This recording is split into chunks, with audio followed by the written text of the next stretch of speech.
Welcome, welcome everyone. Settle in, sort out your audio, plug yourselves in. It's good to have you here. Welcome to this Aleph Trust dialogue, series of dialogues exploring the deeper significance of the corona pandemic and its ramifications.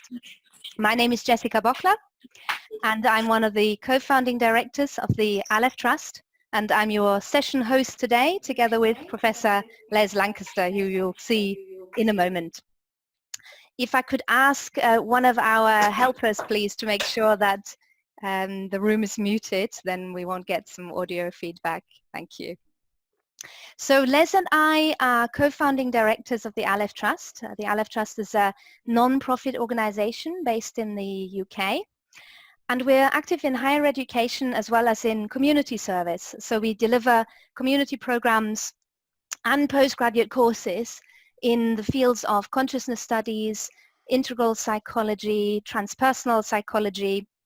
And we offer our programs really in response to the need for individual and for collective transformation, so that we can together begin to shift towards more sustainable, more equitable, more regenerative and co-creative ways of being together on this earth, our home.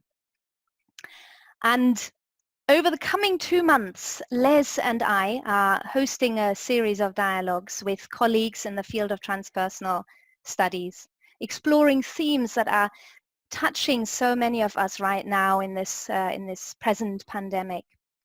How can we cope with uncertainty? How can we navigate the challenges with a greater sense of equanimity? How can we make sense of the breakdown of established patterns and systems? And how can we shift this emergency that we're faced with on so many different levels? How can we shift this emergency from a sense of emergency towards a kind of emergence, if you will, towards something better? A better future, a future in which the well-being of people goes hand in hand with the well-being and the flourishing of other beings, other creatures living on this planet, Earth and her ecosystems. Big questions that are facing us all. And today Les and I are in dialogue with our guest speaker, transpersonal psychologist and writer Steve Taylor, who is also a colleague and a friend. And yeah, we go back many years to John Moores University, where I did my MSc and also my doctoral degree. So did Steve, incidentally. And Steve is a senior lecturer now in psychology at Leeds Beckett University in the UK. And he's also the present chair of the transpersonal psychology section of the British Psychological Society. And then, of course, many of you know him as author of several books on spirituality and psychology, notably The Leap, and also Spiritual Science. And Steve's also a poet. And so today he'll be weaving in some poetic readings.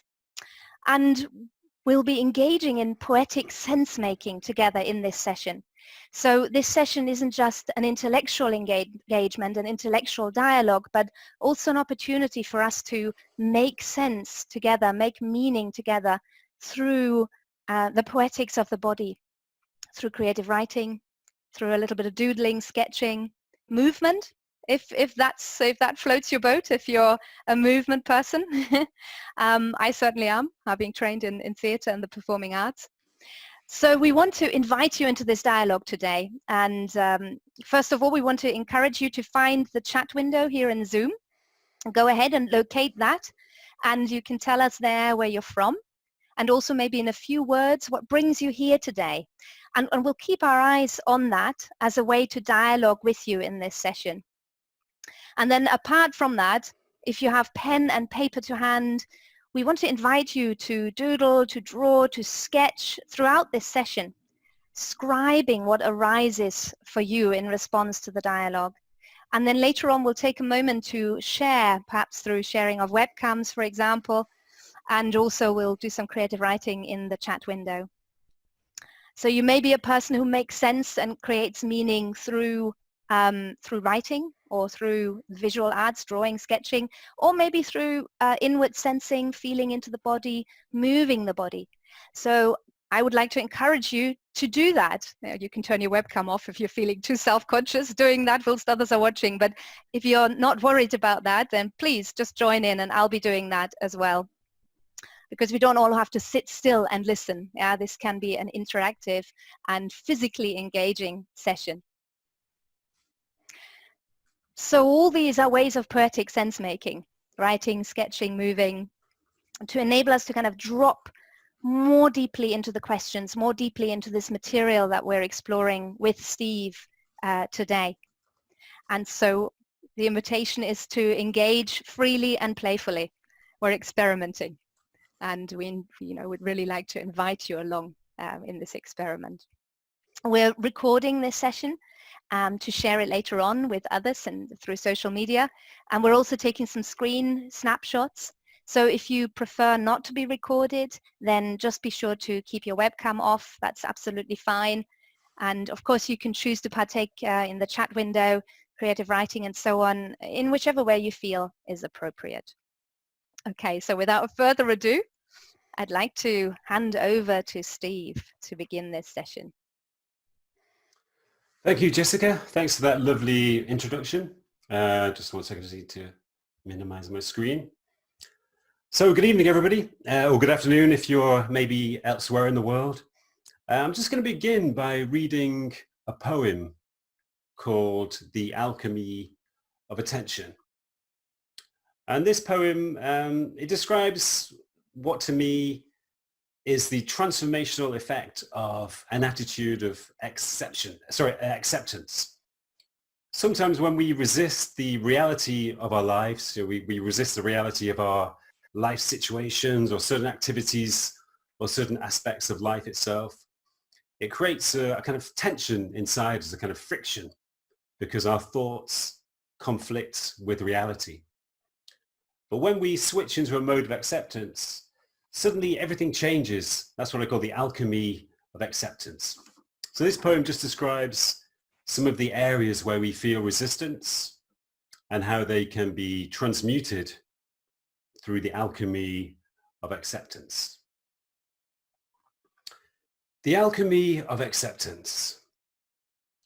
Emptiness can be a vacuum, cold and hostile, dark with danger. Or emptiness can be radiant space, glowing with soft stillness. And the only difference between them is acceptance.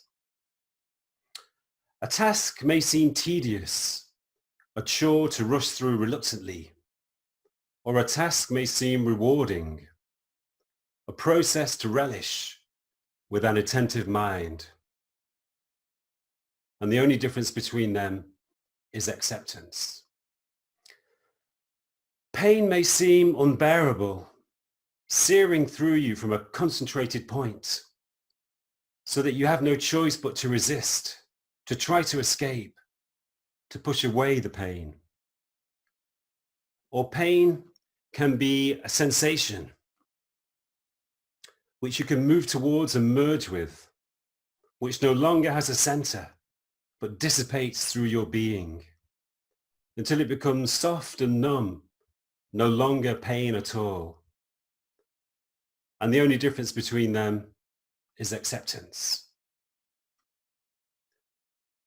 Trauma can break you down to nothing, destroy the identity you spent your whole life building up, like an earthquake that leaves you in ruins.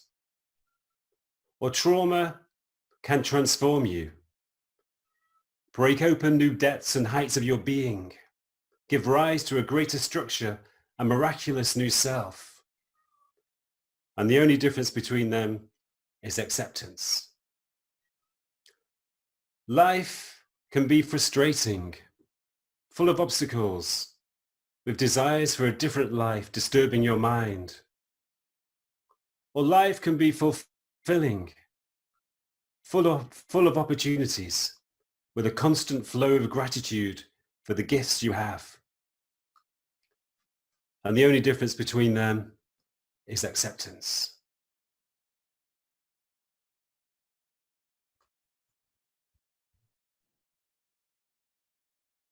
Thank you, Steve. What a great way to start. The alchemy of acceptance. That is a powerful title. And I think that's come across very well with the poem. So thank you for that. And I was thinking as you're reading the poem that, I know that you've done quite a lot of research, and I'm sure we'll come to that during the course of this conversation. But the poem seems to come from somewhere within you. That was my sense, yeah. And yeah. maybe that's an angle to start with. That not the research, but you. Yeah. Was there a time when that kind of recognition of the role, the power of acceptance? There was, yeah. About 20 years ago, I was living in Singapore, and one afternoon I was meditating in my flat, and I was feeling very peaceful, very serene and calm. And suddenly, as if somebody had pressed a button, a loud noise started in my ear, like a buzzing, screeching, screaming noise. And I thought, what the heck is that? And immediately I was brought out of my meditative calmness. And I thought, oh, have I been to a concert? I couldn't remember going to a concert. It was a bit like the buzzing you get in your ears after a concert. I expected it to go away, but it was there for the next morning. It was still there. The day after that, it was still there. 2 weeks later, it was still there. And eventually, I realized that I had tinnitus, a constant buzzing, screeching noise in my ear that never went away for a moment. And it made it difficult to sleep. It made it difficult to be anywhere that was silent, because I could just hear this noise as soon as the background noise ceased. It was probably related to when I was a young man. I was a rock musician playing with crazy drummers who were very, very loud. So it was probably connected to that. But for about 18 months, it really made my life very difficult. I felt really bereft of silence. So I couldn't experience silence anymore, because I used to love to just sit in silence and to meditate in silence. So I really missed silence. And also, it was just constantly discomforting. It created a sense of anxiety and disturbance inside me, this constant kind of screeching, buzzing noise. And at night, I used to tune the radio to white noise so I could get to sleep. Otherwise, I just couldn't sleep, because the white noise would cover up the noise in my head. But eventually I thought, this is ridiculous. I'm going to have to do something about this. I went to see consultants. Nobody could help me. So I thought, I'm going to have to try to change my attitude. And my wife was a bit fed up of the white noise, which made it difficult for her to sleep. So I thought, well, I'm going to have to, do something about this. So I thought one night, I just decided that I was going to turn off the radio, and I was just going to kind of listen to the noise in my head. So I laid my head down on the pillow, and at first I was, I had some trepidation, some anxiety, but I just let the noise engulf me. I kind of immersed myself in the noise, and I just shifted into a mode of acceptance for the first time. And it wasn't so bad. It wasn't pleasant, but it wasn't so bad. As I sort of drifted into the noise and immersed myself in it, it wasn't as bad as I expected. I felt as though I'd been fighting against it all this time, but in reality, it wasn't actually so unpleasant once I accepted it. It was a question of acknowledgement and kind of exploring the noise, going into the noise. And once I'd done that, once I shifted into this mode of acknowledgement and acceptance, it no longer seemed such an issue. It didn't change immediately. Maybe it took perhaps a week or two of getting used to the noise and accepting it. And then quite suddenly, it didn't bother me anymore. After all this time, all of this discomfort, the noise didn't bother me. It was just there. I can hear it right now. If I pay attention to it, I can hear it right now after 20 years. But ever since then, it just hasn't bothered me, because, well, I recognize that I'd shifted into a mode of acceptance after so long of resistance, so much resistance. A sense of frustration, a sense of conflict had built up inside me, tension, kind of inner tension had built up. But as soon as I accepted the situation, the tension dissipated and the noise just became a part of my reality. So now, it's part of my world. It's part of my inner consciousness. So Right. it doesn't disturb me anymore. So that was the first time I really experienced the power of acceptance, and I've experienced it many times since then in different situations, even really minor situations like traffic jams. If I'm in a traffic jam, I may initially feel resistance. Mm-hmm. I get all these thoughts saying, I'm going to be late. This isn't fair. I'm going to lose my job. My students are going to get angry. But then, I shift into a mode of acceptance and think, well, okay, well, I can't do anything about this. So I have no option but to accept it. And, it's not such a bad thing. I'm in here in the car. It's a nice day. I can look around at the other people. I can look at the sky. I can listen to music. So what's the problem? Yes, so, I can see that, and I can identify with that as well. But I'm thinking, I wonder how influential those experiences have been for you in the directions you've taken.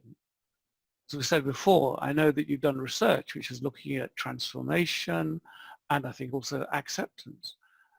Which came first, the research or your own experience?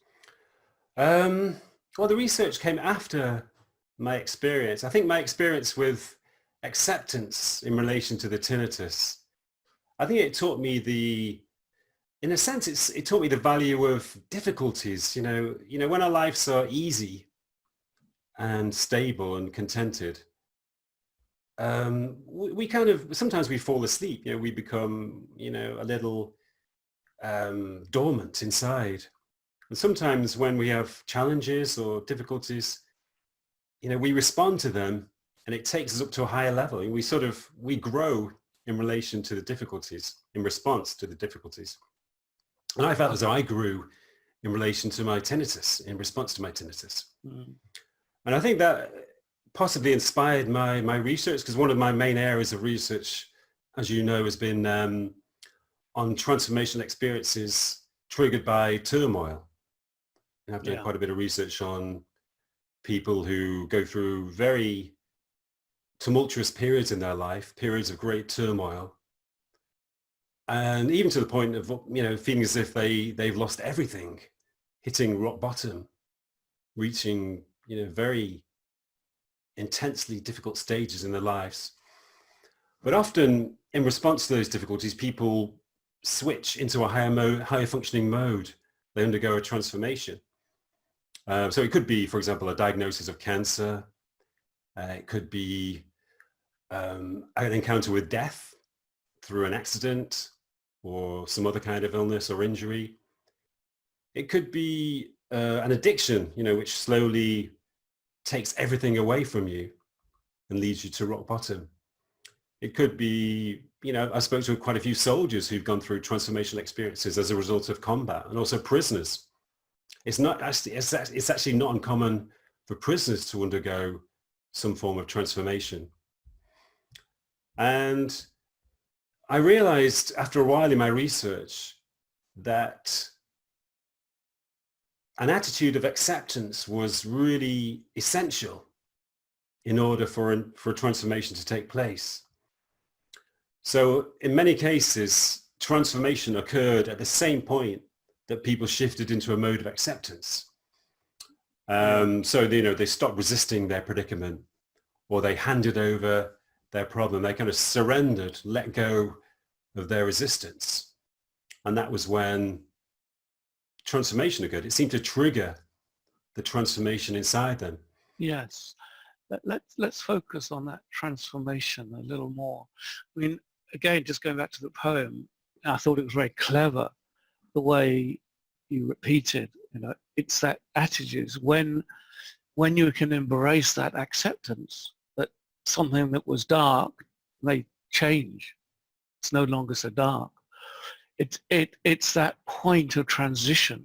That's what you're saying, and I think it's very true. And I think a lot of religious ideas revolve around that, submission, the power of submission in that sense. But Mm. what is the transformation? What's changing within these individuals? You could talk about it from your own experience, because you've already said that this is coming from that.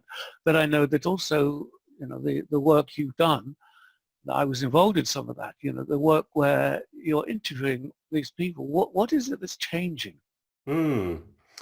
Well, I describe it in terms of the birth of a higher functioning self, a kind of an awakened, if you talk about it in spiritual terms, it's the birth of a latent awakened state or self, a latent awakened self.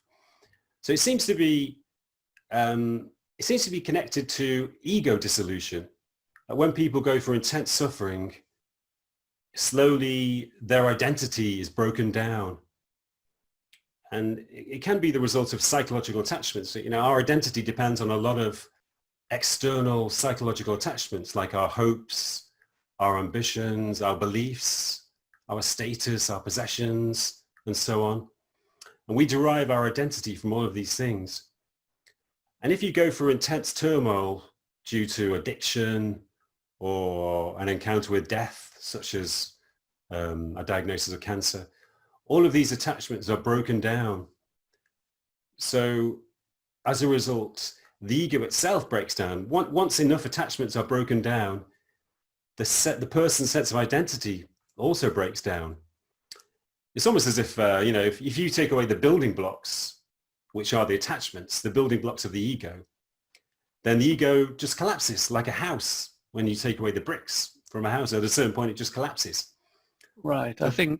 I think we, in a kind of naive state, we tend to think that identity is something strong within us.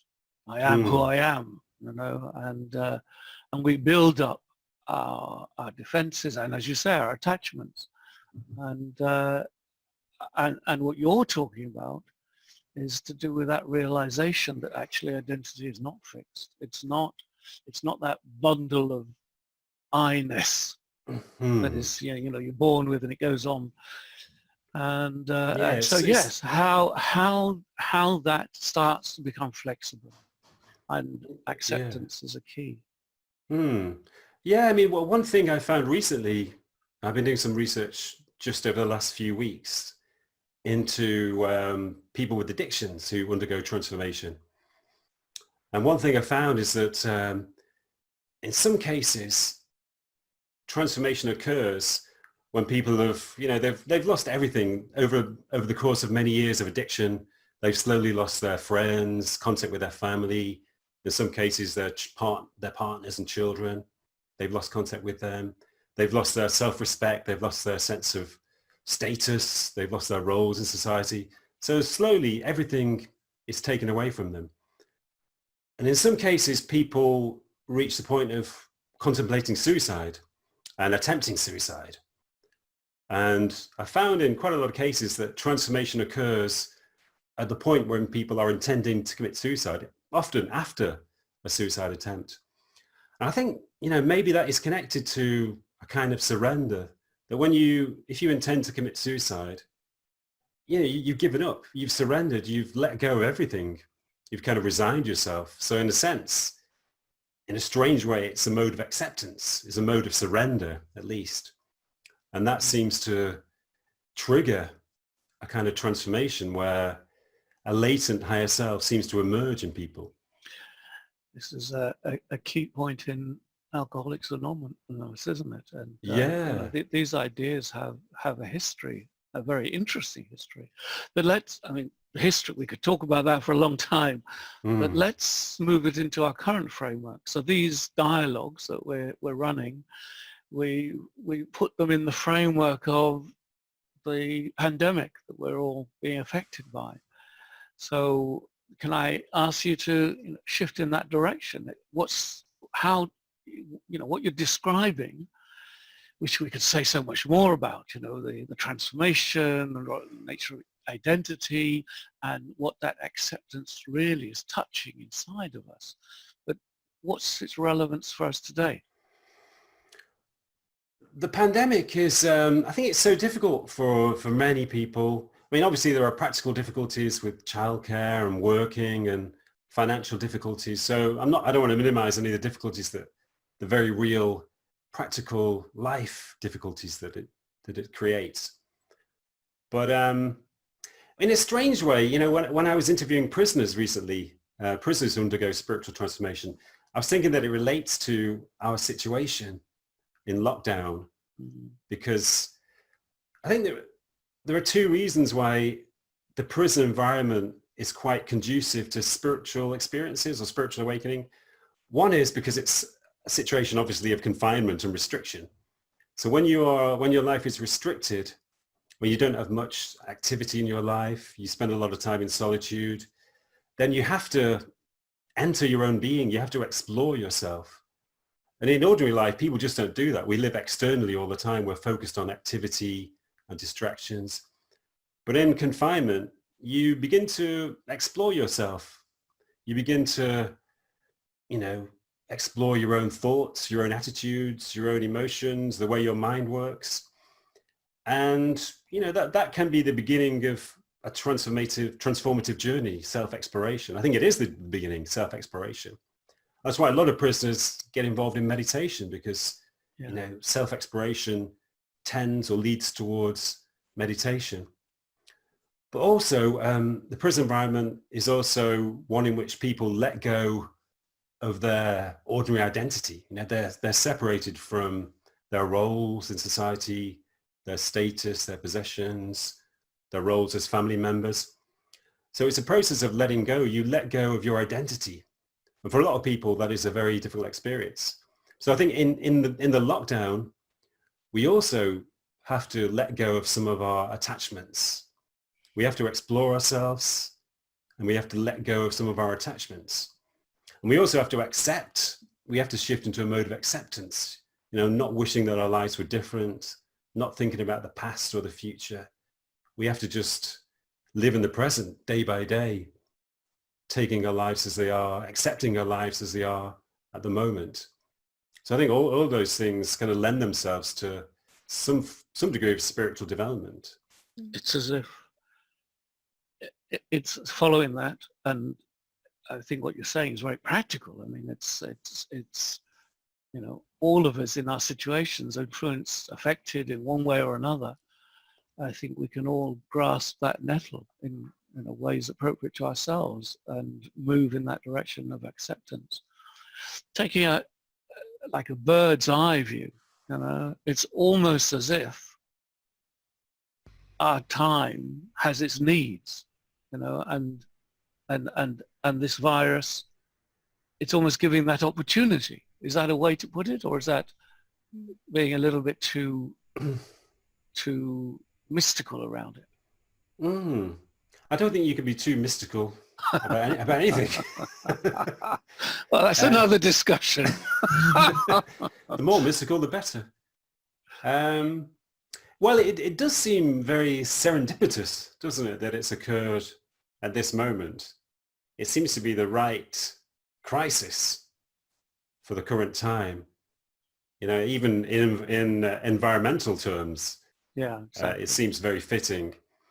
And, you know, we are in a time of crisis, and, you know, ultimately the only thing which will enable us to transcend this crisis, and even, I think, ultimately to survive and flourish as a species, is spiritual development or spiritual awakening. I think we certainly need collective spiritual development. And this period of lockdown is an ideal opportunity for that to occur. Yes, and going back to that point, whether we call it mystical or not, in a sense, that's another choice we have, you know, how we formulate it for ourselves and for others. You're talking about the choice as to whether to move in that direction of acceptance or not, which is important. And I think you've articulated that brilliantly, and your research backs that up. But maybe it's part of this other side of it is, you know, the choice we have to view this pandemic in a larger kind of scale. And it's when we can shift that scale, see it as somehow related to the needs of our time, that moving in the direction of acceptance becomes more reasonable, more appropriate even. I like to come in there, Steve and Les, and give our audience an opportunity to absorb, reflect. We're going to take a moment to just to embody and kind of digest what's being shared. And I've been watching the chat window as well. There's a lot of really interesting food for thought that's coming in there. From Christine, for example, just now, Christine Miss Kelly, the boundary between acceptance and resignation is worth exploring. You know, when does a crisis tip us into giving up, being overwhelmed, being overcome by this wave that overtakes us? When do we surface again and are able to transform this, shifting from emergency to emergence? I'd just like to invite you all for a moment to feel into the body. Feel in the body and notice what is stirring for you as you're listening to this dialogue between Les and Steve, touching these themes that are not easy. Somebody wrote earlier in the chat window, it's quite painful, it's quite difficult to inhabit that space. Just before something can become acceptable or before we can drop into acceptance, it can be quite a tense place, a difficult place to be. So let's take a breath together. Let's take a breath together and feel into the body. Let your awareness drop into the body. Feel your feet on the ground.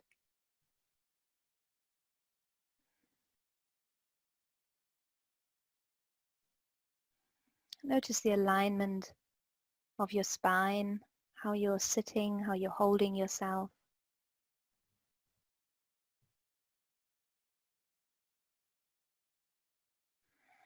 And breathe more fully into the whole of you.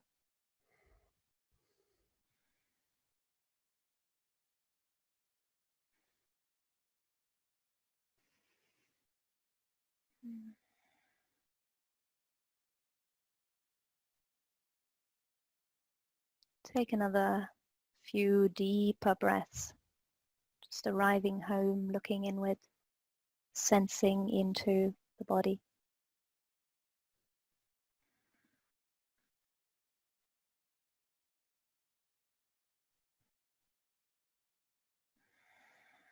And as you're doing that, notice what presents itself in your awareness. What is stirring? Maybe there's a part of the body that is calling. Maybe there's a physical sensation there.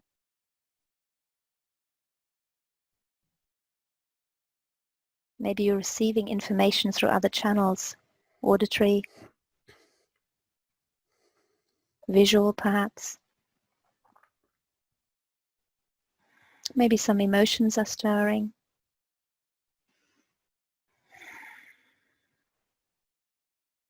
So invite into your awareness what is just at the edges, at the fringes.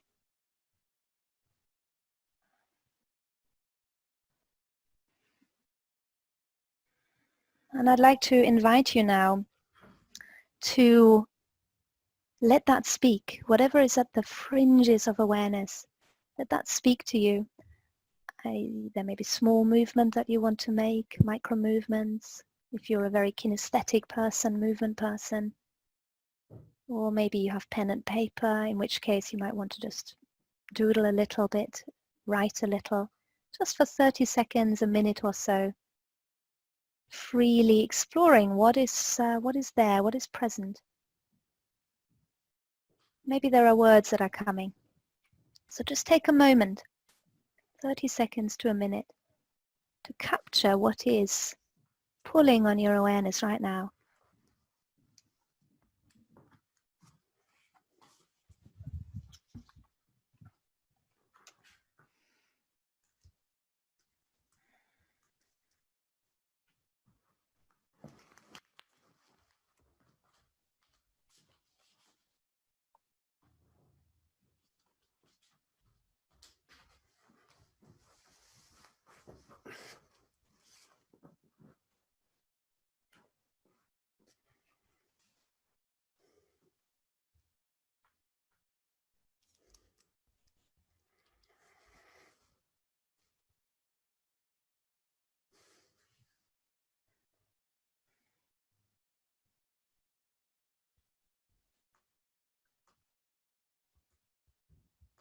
And just stay with this process a little longer. Notice what wants to communicate.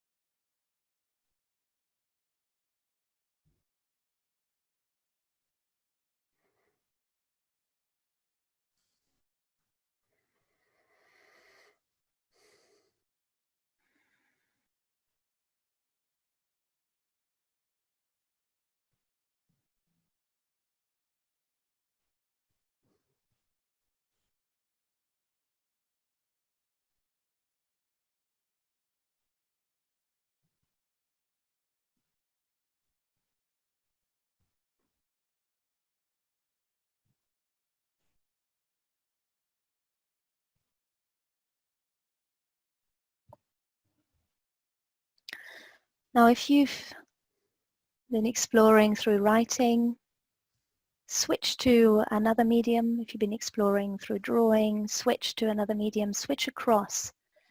If you have been still, give yourself a moment to move. It's the invitation to shift now from one medium to another. The reason for that is that it creates greater fluidity in the body-mind, shifting from one medium to another. If you've been writing, do a little bit of sketching, drawing. If you haven't got pen and paper to hand, that's fine, because you can use your fingers even on the table or in the air, tracing, making patterns. I really want to encourage you to let impulses of the body-mind speak through you. So giving that another minute or so, exploring, noticing what wants to be said through you. And if you'd like to, you can begin to post in the chat window anything that is arising for you in your awareness, gold nuggets of insights or questions that are kind of drawing your attention. So again, taking a moment still to notice and then to articulate and share with us in the chat window.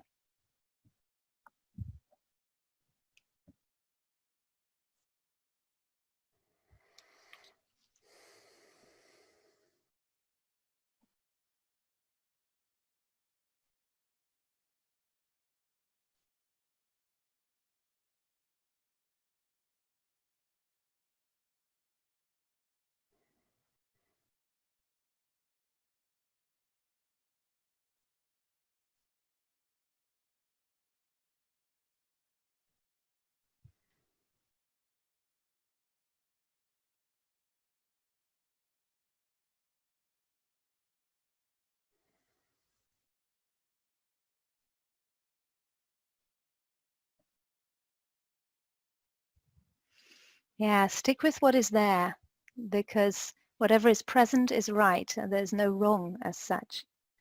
So Neve just posted, I'm not feeling at all inspired or creative. So I'm sensing now as I'm receiving that, kind of moving downward, feeling the energy sink towards the ground. That's my embodied response. I'm feeling that. Jean is posting, moving really gets the energy, moving really gets the energy moving. Yeah. Jorge, coexistence of pain and love. Just mirroring this back to you. We're co-sensing into what is present for all of us right now.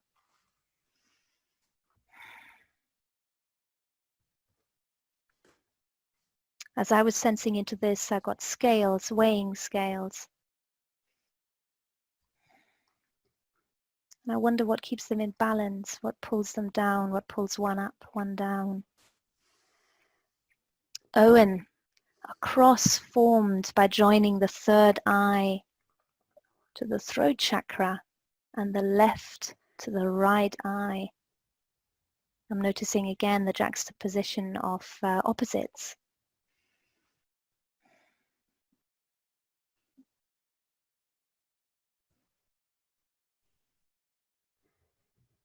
And Jean, my poem, Light is back of the dark, for the good of all. Rabia, I'm looking for peace, but just now I realized I'm trying too hard. Acceptance is the soft option.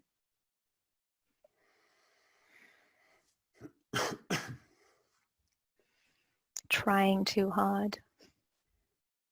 Perhaps that resonates with a few of us. Yeah. We can be quite militaristic in our approach to ourselves, right? We're disciplined, even in spiritual practice, having to sit or to practice in a kind of rigorous way. And there's a certain rigor, but there is also that permissiveness and that self-compassion.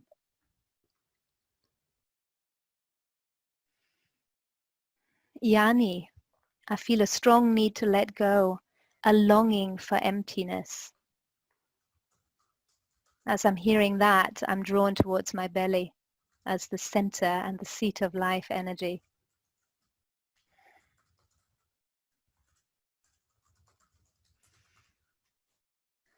Rosie writes, I felt suddenly much bigger and much more present. And I sense that is because of the connection with everyone linking into this webinar.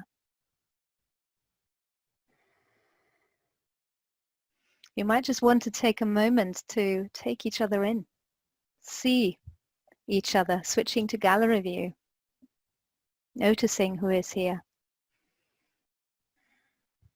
Yeah.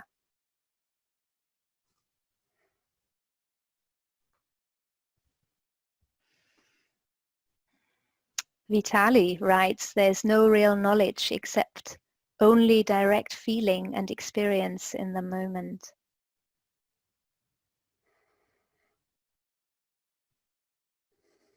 I'd like to pass this back to Les and Steve. What's resonating now as we're tuning in, listening in to each other? Yeah, there's a sense of expansiveness. It's strange that I think even over the internet we can connect psychically or even spiritually. We can feel, we can form a network of consciousness, of shared consciousness, and a sympathetic, empathic feeling. It's true, and I would say that that's something that we very much work towards in our work, in the Olive Trust. You know, we work online, but it's not just for the head, it's not just for the ego, as Jessica has so beautifully demonstrated now. I'm wondering whether there may be some specific questions that have arisen in the chat window. Some, I don't know if you've seen any of those, Steve, or... Well, I'm just wondering, I'd like to lead a short meditation. Should I lead the meditation first or before the questions? After the questions? Or... No, go for it. Let's do it now. Yeah, it's only a short meditation, sure. 5-10 minutes. Yeah, then we can move on to the questions. Perfect. Okay. So this is, I want to lead you through a meditative exercise, or meditation, you could call it, based on acceptance. And just before I begin, I just want to read another short poem. This is actually the second part of the Alchemy of Acceptance poem, but this is focusing on two other areas where we may need to, at some point we will need to practice acceptance, and that is old age and death. We may not be encountering old age yet, some of us, but in a sense, you know, we are always encountering the process of change in our lives, and certainly we're all encountering death every moment of our lives. So it's very important to practice acceptance in these areas. So this is the Alchemy of Acceptance 2, part 2. Old age may be a painful process of decay that withers your body and slows down your mind and makes you yearn for the freshness of youth and poisons you with bitterness and envy. Or old age may be a process of liberation that lightens your soul as you offload attachments and makes you more present as you let go of the future and enriches you with wisdom and contentment. And the only difference between them is acceptance. Death may seem like a cold black emptiness that devours the light of your life and makes everything you've achieved seem meaningless and everything you own seem valueless. Or death may seem like a culmination, a soft twilight at the end of a long summer's day, when you're filled with heavy tiredness and ready to sleep. And you know that you'll wake up again to a bright new dawn. And the only difference between them is acceptance.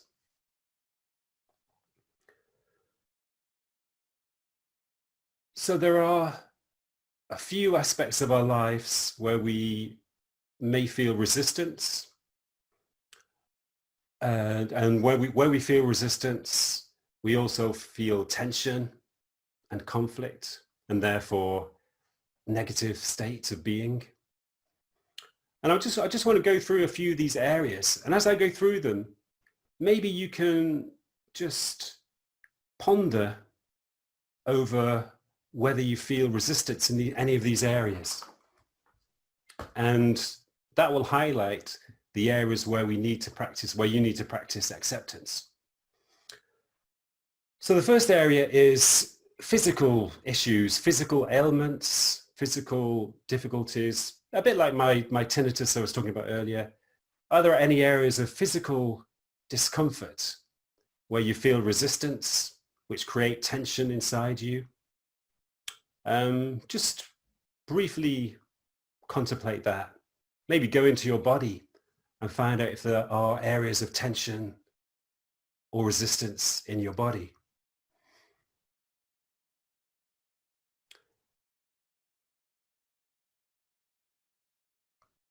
And then I want you to consider the everyday tasks and responsibilities of your lives. Even, something as simple as everyday chores, daily chores. Are there any aspects of your daily life, your everyday responsibilities and tasks where you feel resistance, where you think, why do I have to do this? I shouldn't be doing this. I should have a cleaner or a waitress or a cook. Or more seriously, maybe it's your job. Maybe you feel as though you're not satisfied with your job, which may well be the case. Maybe your job doesn't fulfill you. Could be relationships in your life, could be the environment where you live. Just be aware of any resistance in any of these areas. To pick something simple, it could just be a daily chore that you resist because you find it dreary and somehow demeaning. And moving on, let's also consider our life situations. Maybe you feel that you're not really where you wanted to be in your life.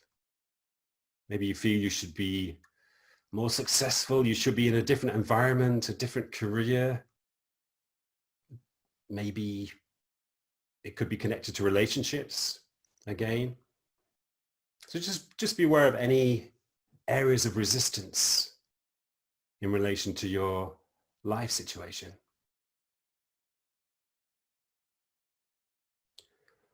And finally, there are certain aspects of life itself where we may feel resistance, such as I mentioned in the poem, the aging process and the way it changes our appearance. Maybe that's an area of resistance. Maybe you're not happy with the changes that occur as we get older. Or maybe death itself. Maybe there is some degree of resistance to the fact of your mortality, the inevitability of death.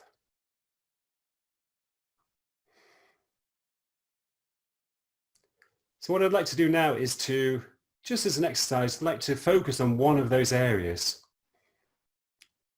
Any area of resistance that you've become aware of. And we're going to try to shift into a mode of acceptance. We're going to try to let go of resistance and embrace that aspect that you've chosen to focus on. So just close your eyes for a few moments and just be aware of this aspect of your life. And just be aware of the resistance you can feel right at this moment as you ponder over this aspect of your life, as you contemplate it. Just be aware of any tension that may be in your being as you contemplate it. And rather than, habitually we move away from tension. Whenever we feel resistance, we shirk away from it. But instead, let's move towards it, move towards this area of resistance. Let's move our attention towards it. Let's feel our attention merge with the tension inside us. And as our attention merges with it, let's feel how the tension or discomfort starts to dissipate. In the same way that if you move towards pain or discomfort in your body, it starts to dissipate when you merge your attention with it. And also let's be aware that there is a part of us which observes and acknowledges our feelings and any discomfort in our being. Let's remind ourselves that we are the witness of our feelings, the observer of our feelings.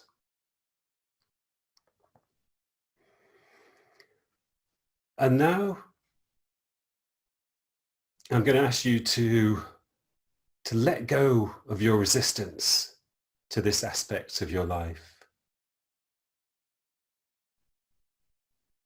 I'm going to ask you to take a long in-breath, and as you breathe out, just make a mental mode of letting go, switch into a mental mode of letting go and release your resistance to this aspect of your life. So let's breathe in and release the resistance to this aspect of your life. We can do that again just to make sure we've released the resistance. Let's breathe in again and release, let go of the resistance. And as we do that, as we release, just embrace the reality of your life as it is.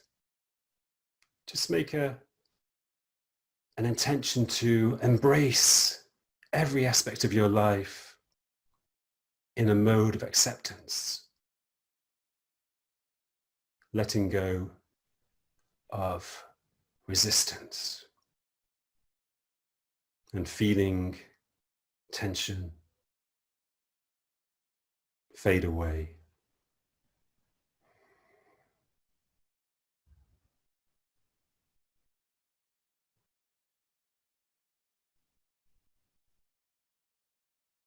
And you can do that with any aspect of your life.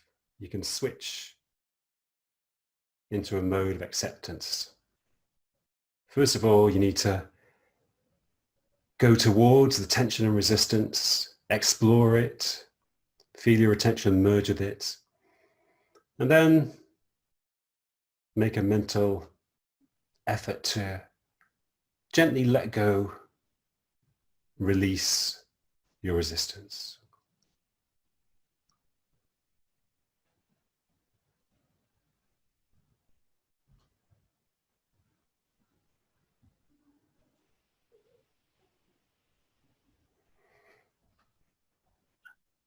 I wonder whether we might move into some questions.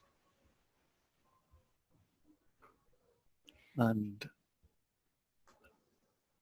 I thought I might start taking a devil's advocate position, if you can handle it, Steve. I'm not sure. You always take the devil's well, advocate. so I'm going to bring a poem against your poem. Dylan Thomas. Do not go gentle into that good night. Old age should burn and rave at close of day. Rage, rage against the dying of the light.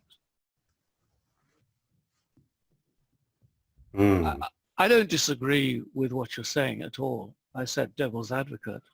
I think there is a balance to be struck, perhaps. I don't know. Clearly, Dylan Thomas was not advocating acceptance in that situation. I think that poem is, I think it's a good example of the wrong attitude to take to death, to be honest.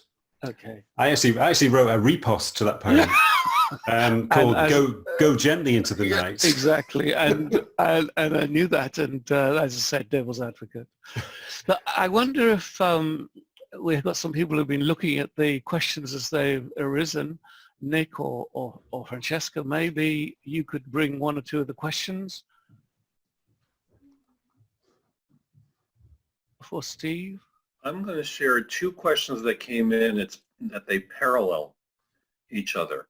The first being, in the light of the current corona pandemic, does the act of acceptance endorse and encourage Sweden's open society and herd immunity style or approach as against the lockdown style, which depicts a sense of resistance and unacceptance?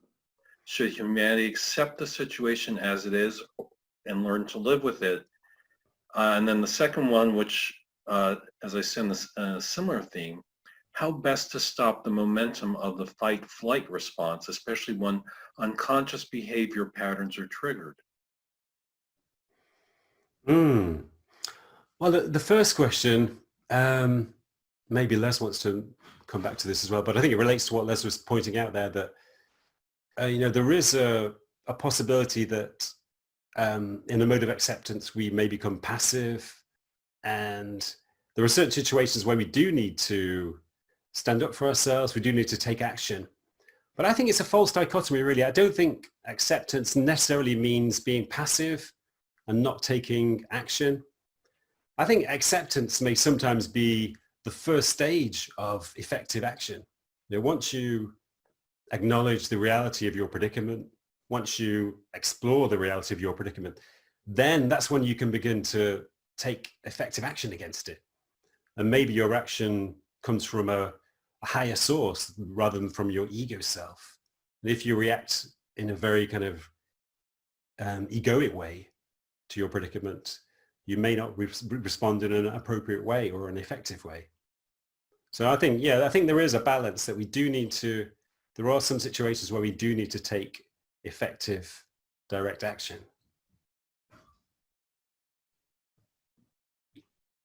And since you mentioned me there, Steve, let me come in. I totally agree. I think it actually is a false dichotomy. And I did say I was coming from a devil's advocate position, citing Dylan Thomas. It's like, it's like a feather. It's like finding the balance, and that kind of equanimity can be a very powerful place. I think that's the point. I mean, what it means in terms of governmental responses, is Sweden right? Is UK right? I mean, that will be another discussion, and perhaps not one for now. But I think we've got to guard against panic. I'm not sure that panic is ever constructive.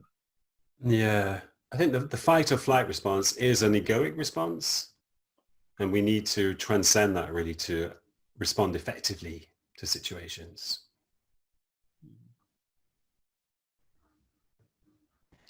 I want to acknowledge that we're already coming up to the hour, but perhaps there's one more question that we could take before we wrap up. Nick or Fran, is there another question?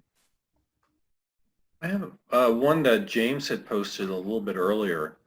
What if the acceptance of a situation has negative effects on people you love? Is it fair to be selfish in this sense? Interesting question. Difficult question. Well, I think acceptance is always the first stage. It's always the right response initially. And what follows from that? You also have to respond to that in the right way. If it does cause conflict amongst the people you love, then you have to deal with that in the appropriate way. Acceptance, I don't see how it can be selfish. It may seem as if you're focusing on yourself, your own needs, but people often argue that meditation is a selfish action because you're withdrawing into your own consciousness rather than focusing on the world. But you have to begin from your essential self. And once you're in tune with your essential self through acceptance, then you will respond to the circumstances of your life and the difficulties in your life in the right way. So I think acceptance is the beginning, the right beginning to, the right way to proceed in any situation.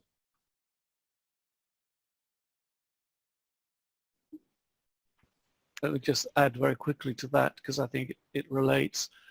The question I just saw come into the chat window, is transformation always a result of acceptance? And I think it's not like a causation chain, first acceptance, then transformation. It's not like, in my sense, in my experience, I would say, it's not a chain in that way. It's a kind of iterative, immersive, even holistic process that the state of mind that we can develop, that is encouraged through that sense of acceptance, is already the transformative impulse. Yeah, I think there are lots of factors involved in transformation. And I often think about this because I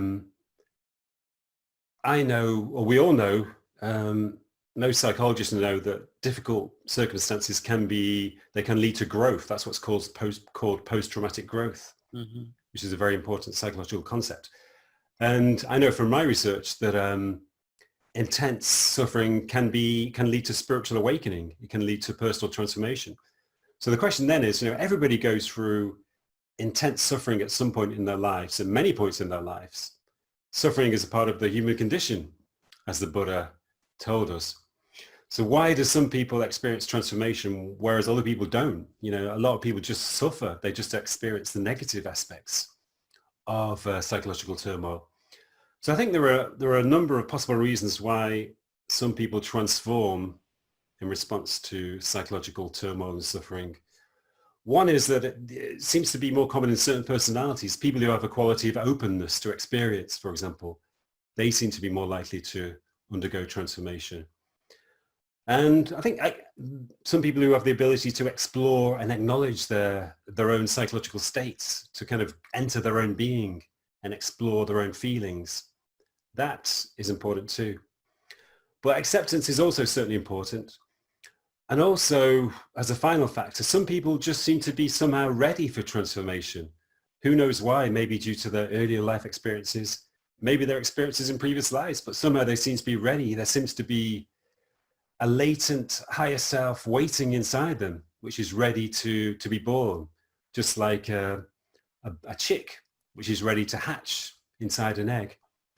So that quality of readiness is also very important, I think. Let me just finally draw attention to what Denise wrote, again, just looking at the chat window, because it relates very much to what you were just saying, I think. Is acceptance of the situation or of the self? I think that is a very, very astute comment. And to some extent, it's a bit like we were discussing before about the pandemic itself, which comes first. And of course, the situation that we find ourselves in is always an externalization of what's going on in the self. So in that sense, it is about accepting self as well. Yeah, I would also say it's both. Yeah. You can't really separate situations. Both and. Yeah, like so much in spirituality is about Absolutely. transcending duality. Maybe that's the new paradigm. maybe that's we're on the cusp of in some ways, also relates to the pandemic. I think so. So Sounds like a note of hope to end on for this session. But I'm also sensing, I've been watching what's happening in the chat window, and also the energy that's present between us in the room as I'm watching you in on the webcams. And I just want to mirror back, rounding off this session, I want to mirror back some of the feelings that are present. I do sense resistance. I sense tiredness, great tiredness. I think what we've all just been through, what is going on for many of us, is extremely tiring. And I'm sensing that in the room between us. And I don't know if you can see me, but I'm moving a lot, and what comes through me comes through movement. So it feels to me like there are so many different perspectives on this topic, coming from different angles, weaving together a whole. And it is such a complex issue that we're exploring here, right? And you've reflected that in the chat window beautifully. Sometimes we seem to need to reject things. I think Owen wrote, the body rejects things all the time, right? Things don't all just go in, they also come back out.